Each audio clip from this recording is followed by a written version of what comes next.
Salut la team, j'espère que vous allez bien. Aujourd'hui on se retrouve pour une nouvelle vidéo dans la série Actualité High-Tech et aujourd'hui on va parler de la console portable de chez Sony. Sony a annoncé via son événement une console portable, on a enfin plus d'informations et on va faire le point dans cette vidéo. Alors n'hésitez pas à vous abonner à la chaîne, à mettre un pouce bleu et activer la cloche de notification parce que ce sont des moyens gratuits qui permettent de soutenir la chaîne. Lors du PlayStation Showcase, Sony a annoncé pas mal de nouveautés, dont par exemple un mode VR pour Resident Evil, et également Sony a donné plus d'informations sur une fameuse console portable qui devrait arriver d'ici peu.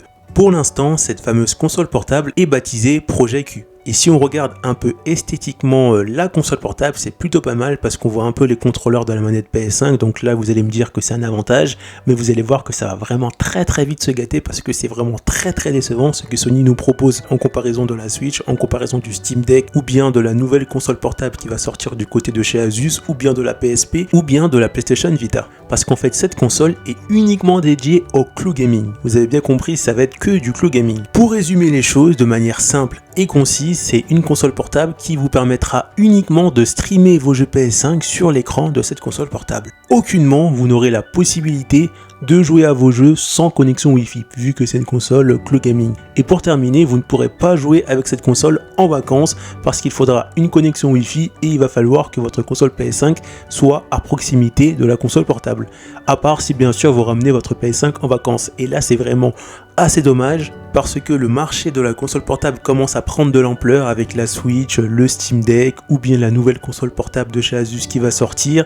Et j'attendais vraiment de Sony qui nous sorte vraiment ou qui nous pondent une console portable plutôt pas mal, révolutionnaire comme un peu la PSP l'a été, ou bien la PlayStation Vita, même si cette console n'a pas été vraiment aimée du grand public, mais au moins une console qui nous permet de jouer à nos jeux sans connexion Wi-Fi. Et là, Sony décide de nous pondre ça comme console portable. Donc voilà, après je sais que forcément pour certains ça va plaire, mais pour moi je trouve ça vraiment assez ridicule. Et surtout si on compare les précédentes générations de consoles portables de chez Sony, c'est assez ridicule d'avoir osé sortir ça alors que avant les précédentes consoles portables, c'était pas des consoles cloud gaming. Mais bon, c'est le choix que Sony a fait. Pour résumer, on retrouve un écran quand même de 8 pouces, capable d'afficher les jeux en définition Full HD au maximum en 60 fps. La chose qui est plutôt intéressante aussi, et ça c'est un point plutôt avantageux, c'est qu'on retrouve les gâchettes adaptatives qu'on retrouve sur les manettes de PS5 avec bien sûr le retour haptique de la DualSense. Donc voilà la fameuse console portable que Sony va sortir. Et attendez, c'est pas tout, cette console devrait coûter entre 200 et 300 euros.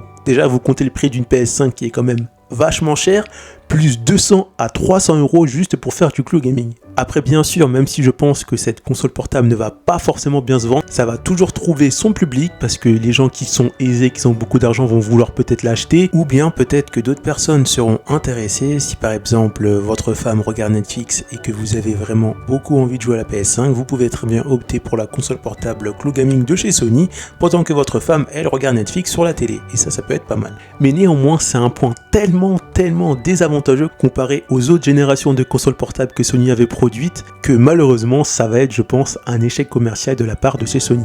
Après peut-être que je me trompe, j'ai pas la science infuse, mais là je pense pas que ça va marcher. Surtout qu'on sait que le marché de la console portable est en train de bien évoluer avec le Steam Deck, avec la Switch, avec la nouvelle console portable de chez Asus qui va sortir. Et ça, ce sont des consoles qui ont bien marché, pas parce qu'on retrouve du cloud gaming, mais parce qu'on retrouve un bon rapport qualité-prix et qu'on peut jouer n'importe où. Mais malheureusement, Sony a décidé de bannir tout ce qui faisait la force des consoles portables de chez Sony à l'époque, avec la PSP ou bien la PlayStation Vita ou bien les autres consoles, et a décidé de se mettre au cloud gaming. On verra bien ce que ça donne. On arrive à la fin de cette vidéo, donc si ça t'a plu, n'hésite pas à t'abonner à la chaîne, à mettre un gros pouce bleu et à me dire en commentaire ce que tu penses de ça si toi tu vas acheter cette console.